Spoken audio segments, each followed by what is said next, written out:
Welcome to chapter number 40। जो आज मैं बात करूंगा, जो आज हमारा टॉपिक होने वाला है वो बहुत इम्पोर्टेंट होने वाला है। और 90% जो फेसबुक एड्स लगाते हैं, ठीक है, वो इस चीज़ पे ध्यान देते ही नहीं है, या कह सकते हैं उन्हें इस चीज़ का अंदाज़ा नहीं है कि ये कितनी इम्पोर्टेंट चीज़ होती है। ठीक है, तो आज की वीडियो इम्पोर्टेंट होने वाली है, तो ढंग से समझना। ठीक है, तो जो आज का टॉपिक है, जो आज हम करेंगे, जो हम बात करेंगे वो बात करेंगे कन्वर्जन विंडो। जो हम बात करेंगे वो बात करेंगे हम कन्वर्जन विंडो के बारे में।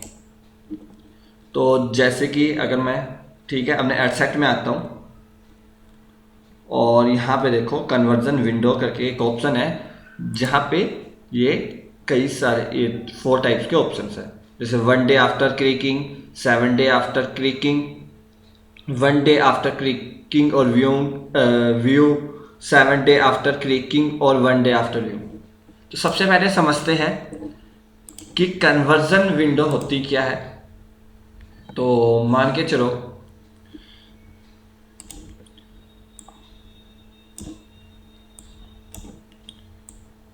कि यूज़र को, जैसे आज 19 जनवरी है, ठीक है, 19 जनवरी को मेरी ऐड दिखती है और 21 जैन को वो प्रोडक्ट ले लेता है। ठीक है, तो ये कितने दिन लगे? 3 डेज। 19 को दिखी, 19 जनवरी को ऐड दिखी और उसने प्रोडक्ट का दिया 21 जैन, तो कितने दिन लगे? 3 डेज। इसको बोलेंगे 3 days conversion window. 3 days conversion window.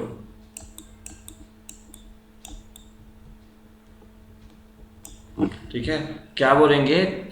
3 days conversion window. ठीक है, 19 को ऐड दिखी थी, 21 को प्रोडक्ट लिया, तो ये जो डिस्टेंस है, जो ये उसको दिन लगे, ठीक है, ये 3 दिन, इसको क्या बोलेंगे? Window, sorry, conversion window. तो अब समझते हैं कि कितने टाइप्स के हैं और इनका क्या मतलब है। तो सबसे पहले है, जो सब 2 टाइप्स की है, आफ्टर क्लिकिंग ऐड और आफ्टर क्लिकिंग ऐड और व्यूइंग ऐड। तो सबसे पहले समझते हैं आफ्टर क्लिकिंग और आफ्टर क्लिकिंग और व्यूइंग ऐड। ठीक है, तो मान के चलो ये मेरी ऐड है, ठीक है, और यहाँ पे रोग है,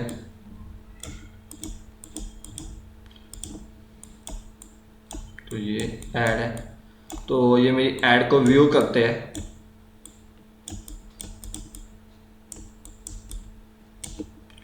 और परचेज कर देते हैं।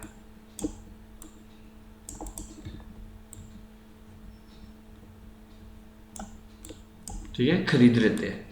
अब यहाँ पे एक चीज़ समझने वाली बात है कि उन्होंने मेरी ऐड देखी और प्रोडक्ट परचेज कर दिया। उन्होंने क्लिक नहीं करा, सिर्फ ऐड देखी। ये हो सकता है आज उनको ऐड दिखी और 3 दिन बाद वो प्रोडक्ट परचेज कर दिया।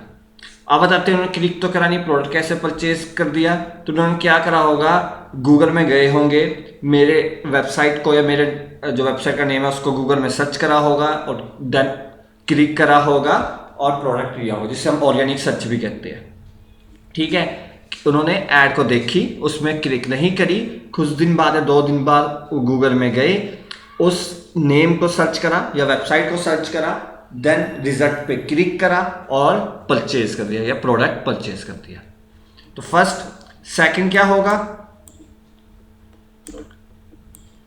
ये रोग है, इन्होंने पहले व्यू करा,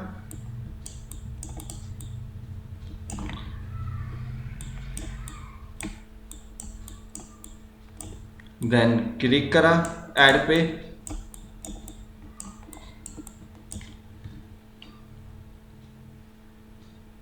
फिर परचेज करा।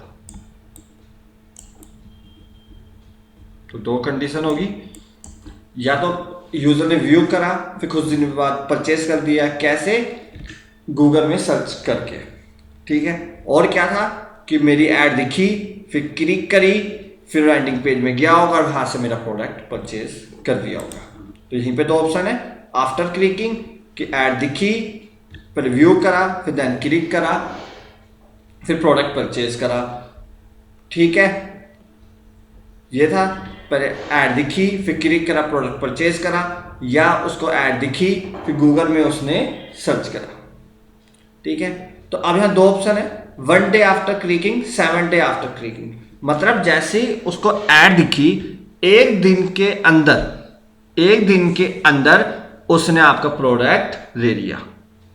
जैसे उसको आज ऐड दिखी तो कल तक उसने प्रोडक्ट ले लिया। और यहाँ पे है 7 डेज आफ्टर क्लिकिंग, मतलब उसको आज दिखी तो 7 दिन के अंदर उसने प्रोडक्ट ले लिया।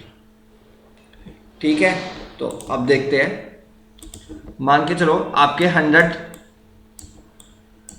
जो प्रोडक्ट्स है वो सेल हुए। ठीक है, आपके 100 प्रोडक्ट्स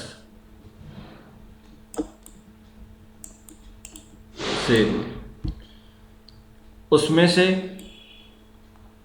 जो 45 थे वो 1 डे के अंदर हुए,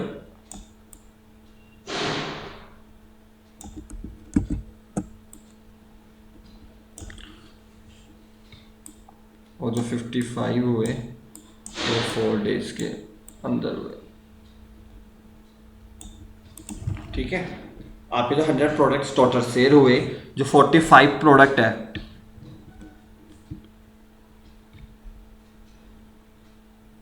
ठीक है, जो 45 प्रोडक्ट है वो 1 डे के अंदर हुए और 55 प्रोडक्ट 4 डेज के अंदर। अब देखो, अगर आपने यहां पे ऑप्शन लिया 1 day after clicking, 1 day after clicking मतलब कि जैसे ही यूजर को प्रोडक्ट ऐड दिखी, उसने एक दिन के अंदर आपका प्रोडक्ट परचेज कर दिया। ठीक है, जैसे यूजर को ऐड दिखी, एक दिन के अंदर उसने प्रोडक्ट परचेज कर दिया, तो आपने लिया 1 डे आफ्टर क्लिकिंग। और अब टोटल आपके 100 प्रोडक्ट सेल हुए थे, 45 1 डे के अंदर हुए थे। ठीक है, और 55 4 डेज के अंदर। अब होगा क्या,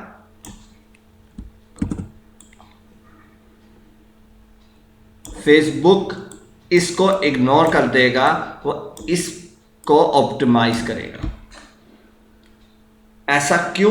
क्योंकि आपने क्या दिया था, 1 डे आफ्टर क्लिकिंग, इसलिए वो सिर्फ 1 डे की सेल को देखेगा और इस सेल को वो कर देगा इग्नोर। क्योंकि एक दिन के अंदर कितनी हुई थी, 1 डे, क्योंकि आपने यहां दिया था 1 डे आफ्टर क्लिकिंग कि एक अंदर जैसे यूजर को ऐड दिखी वो एक दिन के अंदर प्रोडक्ट को ले ले, तो उसी को वो काउंट करेगा, बाकी को काउंट नहीं करेगा। अगर आपने 7 डेज दिया होता तो ये भी काउंट होता, 7 दिन के अंदर की सेल काउंट होती। क्लियर? अब बात करते हैं कन्वर्जन विंडो जरूरी क्यों है। जैसे कि आपको पता होगा, फेसबुक क्या करता है,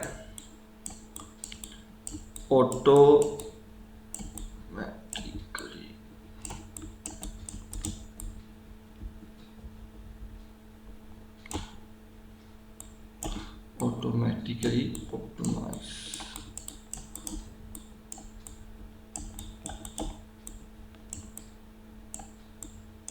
फेसबुक क्या करता है, आपकी एड को ऑटोमेटिकली ऑप्टिमाइज करता है, अपने आप ऑप्टिमाइज करता है आपकी ऐड को और ज़्यादा इंप्रूवमेंट करने के लिए। ठीक है, ऑटोमेटिकली ऑप्टिमाइज करता है। ठीक है, अगर आपने यहाँ 1 day after clicking conversion window ली होती तो वो क्या करता, हर दिन के हिसाब से जो भी है, हर दिन की सेल आ रही है आपकी, उसके अकॉर्डिंग ही वो ऑप्टिमाइज करता। तो यहाँ पे समझते हैं कि जैसे मैंने कहा कि फेसबुक क्या करता है, ऑटोमेटिकली ऑप्टिमाइज करता है आपकी ऐड को। ठीक है, तो किसके बेस में करता होगा वो जो ऑप्टिमाइज करता है आपकी ऐड को, वो किसके बेस में करता होगा, डाटा के बेस में।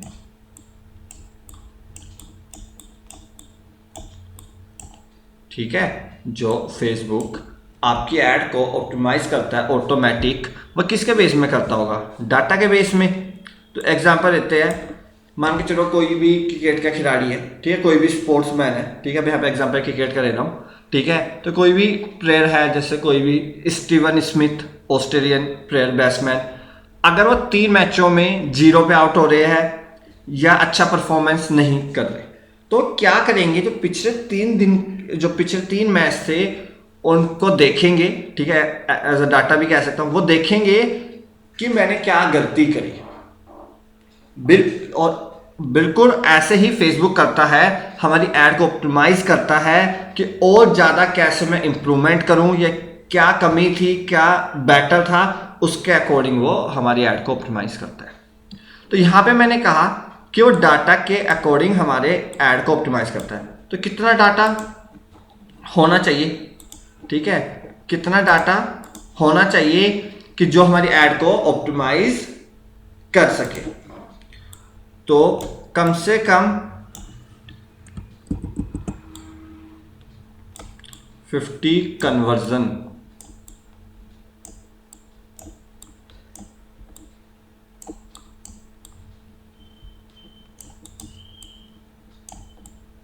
कम से कम 50 कन्वर्जन होनी चाहिए इन 1 वीक। एक हफ्ते के अंदर आपकी 50 कन्वर्जन होनी चाहिए।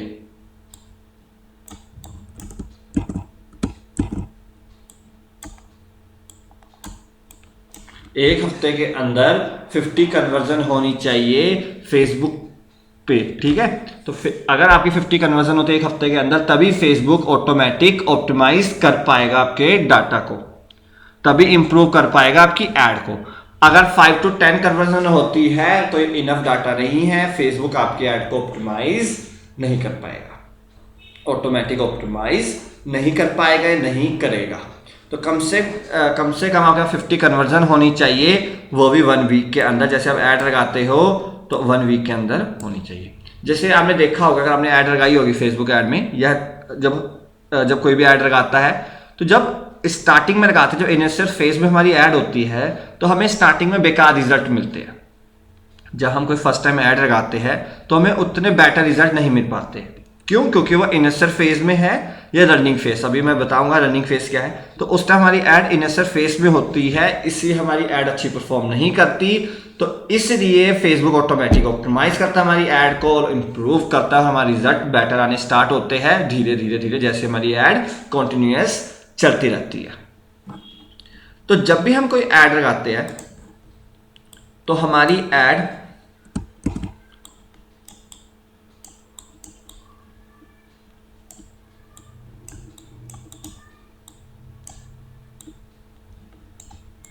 रनिंग फेज में होती है, ठीक है।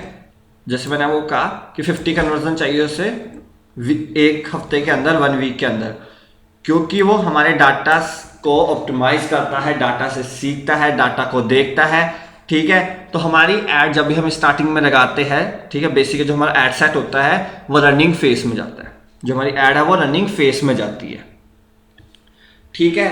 तो रनिंग फेज का क्या मतलब है, वो अभी देख रहा है या हमारी ऐड को देख के सीख रहा है कि इसको मैं कैसे और इंप्रूव कर सकता हूँ। जो मेरी ऐड है वो रनिंग फेज में है, ठीक है। तो मेरी ऐड को देखेगा कि कैसे मैं इसको इंप्रूव कर सकता हूं। तो उसके डाटा कितना चाहिए, 50 कन्वर्जन इन अ वीक, ठीक है। और हम एक गलती क्या करते हैं, जब हमारी ऐड रनिंग फेज में होती है तो हम कुछ ना कुछ चेंजेस कर रहे होते हैं। जब हम फर्स्ट टाइम ऐड लगाते हैं तो जब वो रनिंग फेज में होती है तो हम क्या करते हैं, बार बार कुछ चेंजेस कर रहे होते हैं। जैसे आज ऐड लगाई, कर खुद चेंज कर दिया, कर खुद चेंज कर दिया, कर खुद चेंज कर दिया। तो ये कहाँ जो मेन चेंजेस, जो मेजर फर्क पड़ता है वो पड़ता है हमारे एड सेट पे। जैसे जो मैंने ऑडियंस बनाई है उसमें खुद ना कुछ चेंजेस कर रहा हूँ, तो तब भी क्या रहेगी, वो रनिंग फेज में ही जाती रहेगी। जब भी मैं कुछ चेंजेस करूंगा, जैसे मान के चलो 4 दिन हो गए थे, अब रनिंग फेज खत्म होने वाला था, तो भी मैं कुछ चेंजेस करता हूं तो दोबारा क्या हो जाएगा, वो रीसेट। दोबारा क्या हो जाएगा, वो रीसेट। दोबारा से वो रनिंग फेज में जाएगा और दोबारा से काउंट होगा। और नुकसान क्या है, मान के चलो मुझे 3 दिन में 30 कन्वर्जन मिल गई थी, 30 कन्वर्जन, ठीक है, NA कन्वर्जन। मुझे 3 डे के अंदर ही 30 कन्वर्जन मिल गई थी। अब 4 डे में बस मुझे 20 कन्वर्जन चाहिए थी। पर मैंने क्या करा, अभी जो मेरी ऐड थी वो क्या थी, रनिंग फेस में थी। तो मैंने क्या करा, इसमें मैंने कुछ चेंजेस कर दिए। ठीक है, जैसे मैंने ऑडियंस चेंज कर दी। तो जैसे मैंने कहा, अगर रनिंग फेस में मैं कुछ भी चेंजेस करता हूँ तो रीसेट हो जाएगा। ठीक है, वो रीसेट हो जाएगा तो ये डाटा भी अब काउंट नहीं होएगा, अब वो स्टार्टिंग से होएगा, मतलब 0 से स्टार्ट होगा। दोबारा समझ लेते हैं। अगर मेरी एड रनिंग फेस में है और मुझे 30 कन्वर्जन मिल गई विद इन 3 डेज, अब मैंने क्या करा, उसमें कुछ चेंजेस कर दिए रनिंग फेस के दौरान ही। अभी रनिंग फेस में थी मेरी एड, तो वो दोबारा से रीसेट होएगा, दोबारा से स्टार्ट होएगा प्रोसेस। तो ये जितना भी मेरा डाटा था 30 कन्वर्जन, इसको काउंट नहीं करेगा फेसबुक। आपको 0 से स्टार्ट करना पड़ेगा, आपको 0 से स्टार्ट करना पड़ेगा। ठीक है, तो अब देखते हैं हमें क्या क्या नहीं करना होता रनिंग फेस में, कहाँ चेंजेस नहीं करनी होती। तो जैसे कि ऐड क्रिएटिव,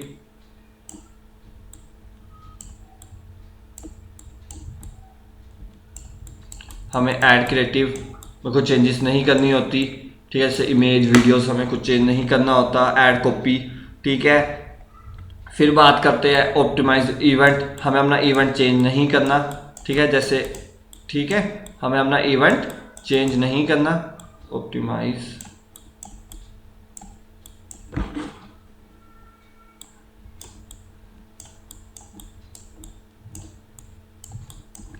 ऑडियंस, ऑडियंस में कुछ चेंजेस नहीं करनी।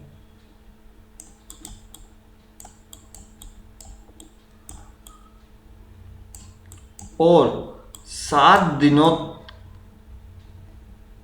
जब रनिंग फेस में होगी तो ऐड भी क्रॉस नहीं करनी, या क्रॉस कैरो या ऑफ नहीं करनी। अगर हफ्ते तक हमारी ऐड बंद होती है, ठीक है, जैसे मैंने आज ऐड लगाई, रनिंग फेस में थी, 4-5 दिन मैंने ऐड बंद कर दी, हफ्ते तक ऐड मेरी क्लोज रहती है, तो दोबारा से वो क्या हो जाएगा, रीसेट हो जाएगा। ठीक है, मेरा रनिंग फेस क्या हो जाएगा, रीसेट हो जाएगा, तो 0 से वो काउंट करेगा। तो इन चीज़ों का ध्यान रखना। ठीक है, ऐड क्रिएटिव में कोई चेंजेस नहीं करनी जब रनिंग फेस में होगी, या बार बार चेंजेस नहीं करने। ऑप्टिमाइज इवेंट को चेंज नहीं करना, ऑडियंस को चेंज नहीं करना, और ऐड को बंद नहीं करना। ठीक है, तो अब बात आती है कि हमें कौन सी कन्वर्जन विंडो यूज करनी चाहिए। ठीक है, तो अगर आपका जो प्रोडक्ट है, अगर वो प्रोडक्ट है रो इन्वायरमेंट, आपको स्टार्टिंग में मैंने बताया था ना, 2 टाइप्स के प्रोडक्ट थे, रो इन्वायरमेंट और हाई इन्वायरमेंट।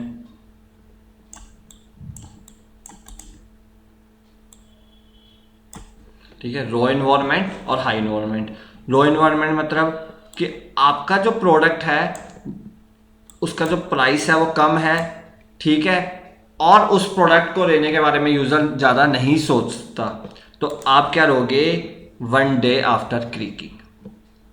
अगर आपका प्रोडक्ट है हाई इन्वायरमेंट, मतलब जो आपके प्रोडक्ट की कॉस्ट ज़्यादा है और यूज़र को ज़्यादा टाइम लगेगा, वो एकदम से प्रोडक्ट नहीं खरीदेगा, तो आप क्या लोगे, 7 डे आफ्टर क्लिकिंग।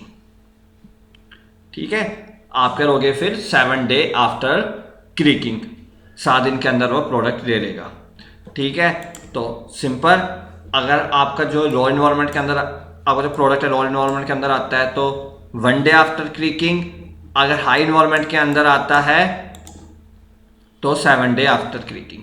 लो इन्वायरमेंट मतलब कि ज़्यादा सोचेगा नहीं, एकदम से प्रोडक्ट ले लेगा। ठीक है, जिसका अगर प्राइस कम होगा तो एकदम से ले लेगा, जैसे कि जो ये कोर्स है जिसका प्राइस 99 है, तो ये क्या आता है मेरा लो इन्वायरमेंट में, ज़्यादा सोचेगा नहीं यूज़र। अगर यही जो प्राइस होता कोर्स का 2000 से 5000 के बीच, तो मैं कहता हाई इन्वायरमेंट वो सोचता। ठीक है, तो इस चीज़ का आपको ध्यान रखना है। ठीक है, तो आज हमने क्या क्या समझा, आज हमने समझा कन्वर्जन विंडो क्या होती है, क्यों जरूरी होती है, ठीक है, और रनिंग फेस के बारे में समझा। अब तक हमने छोटी मोटी चीज़ें सब कवर अप कर दी, छोटी और बड़ी चीज़ें सारी कवर अप होगी।